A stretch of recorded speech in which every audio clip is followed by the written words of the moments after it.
So ఇదంతా create చేయటంలో కేసీఆర్ గారు ఆ, ఫామ్ హౌస్ రాజకీయం సక్సెస్ అయిందేమో అనిపించట్లేదా? ఎందుకంటే ఈ మధ్యకాలంలో ఆయన ఒక స్టేట్మెంట్ అన్నారు, కొడితే మళ్ళీ లేవకుండా కొడతానని అన్నాడు.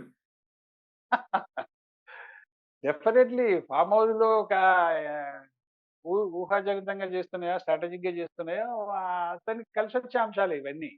ఉమ్. కలిసి వచ్చే అంశాలే సార్. ఇప్పుడు రెండోది ఒకటి ఏంటంటే, ఇప్పుడు డిసిషన్ ఎప్పుడు తీసుకుంటారు సార్? రేవంత్ ను జరిపేంత పరిస్థితులు అధిష్టానం దగ్గర ఉన్నాయని కూడా నాకేం అనిపించదు. ఉమ్. అయితే ఎప్పుడు జరపగలుగుతారు? ఇక తప్పదు, జరపకపోతే లాభం లేదు, జరిపితే ప్రభుత్వం పోయినా పర్వాలేదు, నిలబడ్డా మంచిదే, నిలబడకపోయినా పర్వాలేదు అనే ఒక తెగింపుకి వచ్చినప్పుడు మాత్రమే మార్పు. అందుకే భరోసా ఇచ్చినట్టున్నాడు కవిత రూపంలో కేసీఆర్ గారు, 9 మంది ఎమ్మెల్యేలు నీకు పంపిస్తున్నారని. మేబీ కావచ్చు. ఆమె తీసుకొస్తుందా, లేకపోతే కేసీఆరే రేపు రేవంత్ రాజీనామా చేస్తే వచ్చే ప్రభుత్వానికి మెజారిటీ తక్కువ పడితే నేను మద్దతు ఇస్తాను, ఆయనే ముందుకు రావచ్చు కేసీఆర్. ఉమ్. అంటే అన్ని యాంగిల్స్ లో కేసీఆర్ కు ప్రోగానే బీఆర్ఎస్ వెళ్ళే అవకాశాలు, పరిస్థితులు, వాతావరణం మాత్రం అట్లా ఉంది.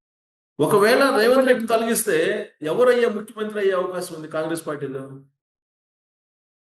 బీసీని ముఖ్యమంత్రిని చేస్తారు సార్. ఎందుకంటే ఒకటి రావు గారు, ఇక్కడ మనం గమనించాలి ఏంటంటే, కులగణన జరిగింది. ఉమ్. జరిగిన తీరు మీద ఎవరు సంతృప్తిగా లేరు. ఎవరు లేరు? ప్రజలు లేరు, ప్రభుత్వంలో ఉన్న వాళ్ళు లేరు, కాంగ్రెస్ అధిష్టానం కూడా లేదు. ఉమ్. ఇతను సరిగా జరపలేదు అనే బ్లేమ్ కూడా ఇప్పుడు ఈయన డిస్క్వాలిఫై కావడానికి అది కూడా ఒక ప్రధాన కారణం. నేను ఉమ్. చెప్పినందుకు నా భయం కొద్దీ కులగణన జరిపిండు తప్ప ఇష్టపూర్వకంగా జరపలేదు అనేది రాహుల్ గాంధీ కూడా ఉంది. ఓకే. ఇప్పుడు రాహుల్ గాంధీ కోటరీ కొంత తెలంగాణలో ఉన్నా సార్, ఓ. అది పార్టీలో ప్రభుత్వంలో ఎక్కడ ఉండదు. ఓ. వాళ్ళు రెగ్యులర్లీ అతనికి రిపోర్ట్ ఇస్తా పోతున్నారు. ఈయన ఏం చేస్తున్నాడు, బీసీ కులగణన ఎట్లా చేసిండు, అందులో వాస్తవం ఎంత ఉంది, అవాస్తవం ఎంత ఉంది, ఈయన చేస్తున్న తీరేంది, ఇక్కడ ప్రభుత్వంలో మంత్రుల పని, ఈయన ఏం చేస్తుండు, ఈయన ఫ్యామిలీ ఏం చేస్తుంది, ఈయన అన్నదమ్ములు ఏం చేస్తున్నారు, అంత పోతుంది అక్కడ. అవును. అది ఉంది, ఇంటలెక్చువల్ గ్రూప్ ఉంది అది. అవును. అది మీరు కూడా విని ఉండొచ్చు. వాళ్ళు అవునవును. ఎప్పటికప్పుడు సీరియస్. ఒక బ్యాడ్ ఇంప్రెషన్ ఉంది బీసీ కులగణన మీద, ఈయన చేసిన తరీకా మీద, వాటన్నిటి మీద మంచి అభిప్రాయం లేదు ఆయన. మీరు సో అన్నట్టు ఒకవేళ బీసీలకు ఇస్తే మరి బట్టి విక్రమార్క ఏమైపోవాలి? చాలా రోజుల నుంచి వెయిట్ చేస్తున్నట్టున్నారు సీఎం కోసం, సీఎం పదవి కోసం. ఉండొచ్చు, అతని పేరు కూడా ఉండొచ్చు, మనం కాదనం. కానీ నేను అనుకుంటేది ఏంటంటే, బీసీదే ఫస్ట్ ప్రియారిటీ అని. నెక్స్ట్ ఉంటే ఎస్సీ ప్రియారిటీ ఉండొచ్చు. ఒక్కవేళ రేవంత్ను జరిపే పరిస్థితులు ఇప్పటికీ లేవని నేను నమ్ముతున్నా. ఉమ్. ఒక్కవేళ ఇక తప్పదు, ప్రభుత్వం ఉండని పోని జరపాల్సిందే అనే ఒక తెగింపుకు వచ్చినప్పుడు ఖచ్చితంగా బీసీనే ముఖ్యమంత్రిని చేస్తారు. ఓకే. అది మహేష్ కుమార్ గౌడ్ అవుతాడా, పొన్నం ప్రభాకర్ అవుతాడా, లేకపోతే అన్నోన్ పర్సన్. దీనికి ఏముంటది, మన రావు గారు కాంగ్రెస్ ప్రభుత్వాల్లో, పార్టీలో అన్నోన్ పర్సన్ నే మీరు చీఫ్ గా మారిస్తే అతను పాపులర్ అయిపోయిన వాళ్ళు చాలా మంది ఉన్నారు. ఓ. హిస్టరీలో, కాంగ్రెస్ హిస్టరీలో అన్నోన్స్ నే చీఫ్ మినిస్టర్లు చేస్తే వాళ్ళు ఎంతో పాపులర్ అయ్యారు. అవును. పదవి వస్తే గానీ పాపులారిటీ రాదు సార్ దేనికి. మనం అవును. అతను ముఖ్యమంత్రి పనికొస్తాడా అని మనం ఎప్పుడు అనుకుంటాం. అతన్ని నామినేట్ చేసిన తర్వాత మనమే అతని చుట్టూ తిరుగుతాం. అవును. రాజకీయాల్లో పరిస్థితులు అట్లే ఉంటాయి. టీ అంజయ్య కాలేదా, అవును.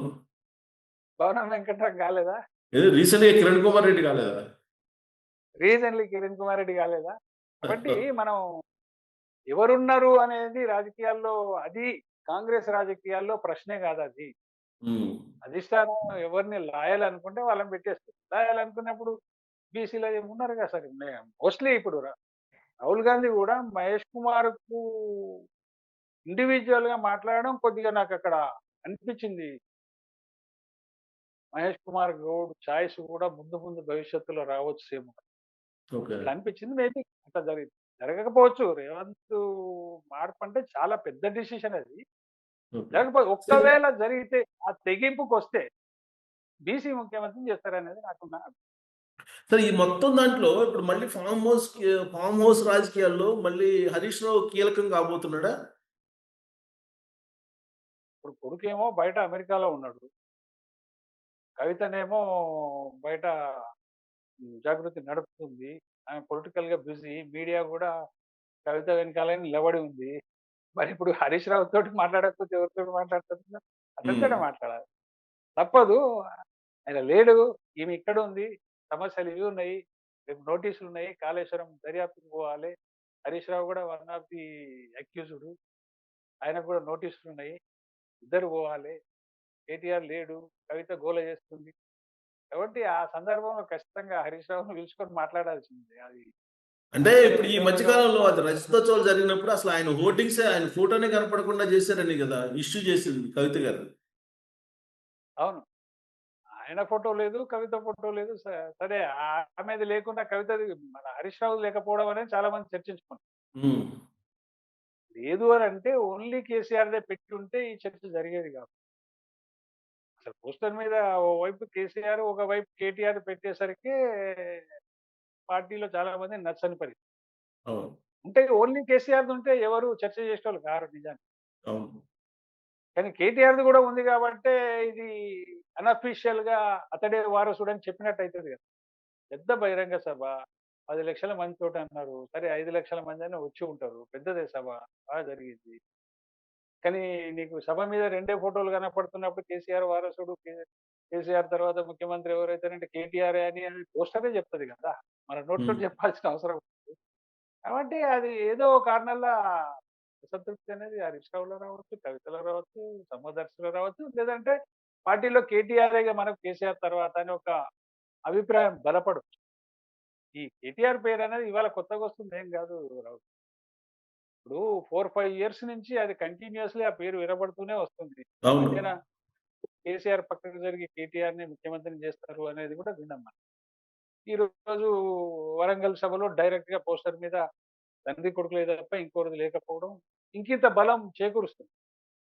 వారసుడు పార్టీకి కేసీఆర్‌కు కేటీఆరే సార్ అందులో డౌటే లేదు. అది కేసీఆర్ డెసిషన్.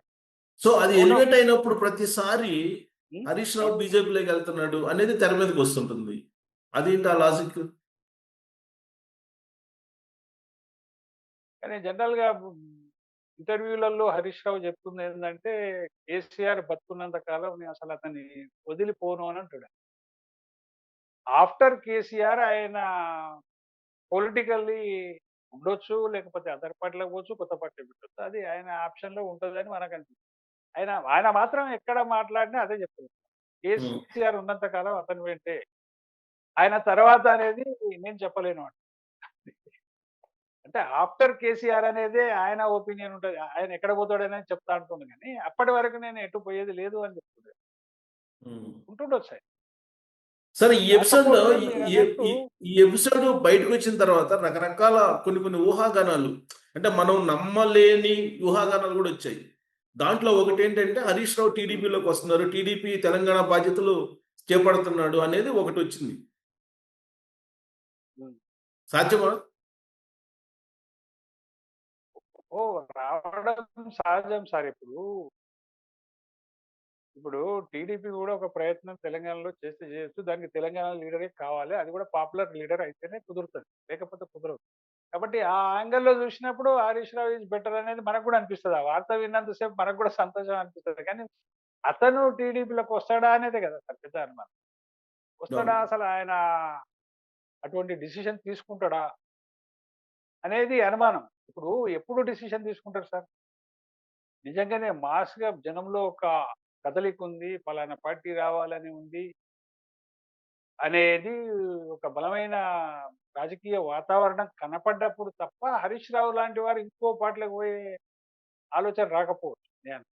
ఇప్పుడు హ్మ్. అంతా ఏమి కన్‌ఫ్యూజన్ ఉన్నది కదా సార్. ఇప్పుడు ఆ డెసిషన్ తీసుకొని అంత ధైర్యం చేసి టీడీపీకి నాయకత్వం వహించి తెలంగాణలో పోయి చేస్తాడనైతే నాకు అనిపిస్తలేదు. అంటే ఈ మధ్య కాలంలో కాకపోతే ఒకటి మల్లారెడ్డి, కేటీఆర్ తీగల ఎలాగూ కృష్ణారెడ్డి అన్‌అఫీషియల్‌గా